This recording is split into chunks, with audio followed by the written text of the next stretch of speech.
I got my wife, and I'm just happy the way I am now. The only thing that hurts right now that they took my sister. On Chicago's southwest side, Lilia Chacon, Fox 32 News. Tonight, a judge has wiped the slate clean for a South suburban man once accused of killing his deformed son. Daniel McKay had been charged with murder for allegedly slamming his newborn son on the delivery room floor moments after the boy was born with a cleft palate and hair lip. McKay used temporary insanity as his defense. The former veterinarian was tried twice. Each ended in a hung jury. Today, a judge dismissed the charge, citing insufficient evidence. A political crossfire over the guns carried by city police, triggered by a proposal to make semi-automatic pistols their main firepower. Officers currently are required to carry a .38 revolver as their primary weapon. They can pack a semi-automatic, but only as a backup. Now, Alderman Ed Burke says the semi-automatics ought to be top gun.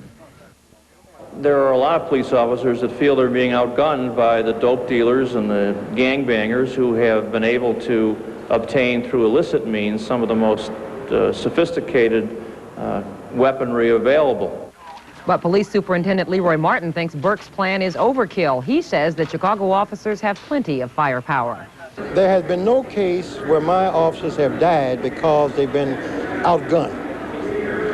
And I think that the statistics will show that my officers are far better off wearing safety vests than they are high-powered weapons. Alderman Burke wants the gun debate to go before the voters. He has introduced a resolution in the City Council to place it on the November ballot as a non-binding referendum. Well, a man from Arlington Heights has learned the meaning of the phrase, "Don't believe everything you see." Warren Krugman is being held without bond tonight on charges he tried to arrange a man's death. He apparently thought he saw proof of the hit. But as Ann Kavanagh reports, he was sadly mistaken. Still look ugly. I hope you're a better effects man than you are a photographer. Find out soon enough. In the 1987 movie FX, federal agents hired a special effects man to fake a murder. Here in Chicago, agents from the Bureau of Alcohol, Tobacco, and Firearms saw the movie and thought maybe they could do the same thing to try to nail a reputed suburban drug dealer. It was a case of life imitating art. According to authorities, 43-year-old Warren Krugman is a major supplier of drugs and guns to Northside gangs. He was arrested at this Northwest Side restaurant late last night on charges he tried to arrange a man's murder. Undercover policemen and ATF agents posed as hitmen and showed Krugman these photographs of the murder. What Krugman didn't know is that the victim was another agent, and the murder was the work of a makeup artist. A picture's worth 1,000 words.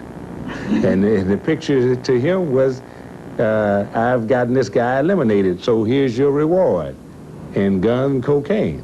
It was definitely a tougher audience doing it for real, and a lot more relied on it, and I was very nervous. Jim Hayes' work was so realistic that last night a passerby who saw his made-up victim thought he had witnessed a crime.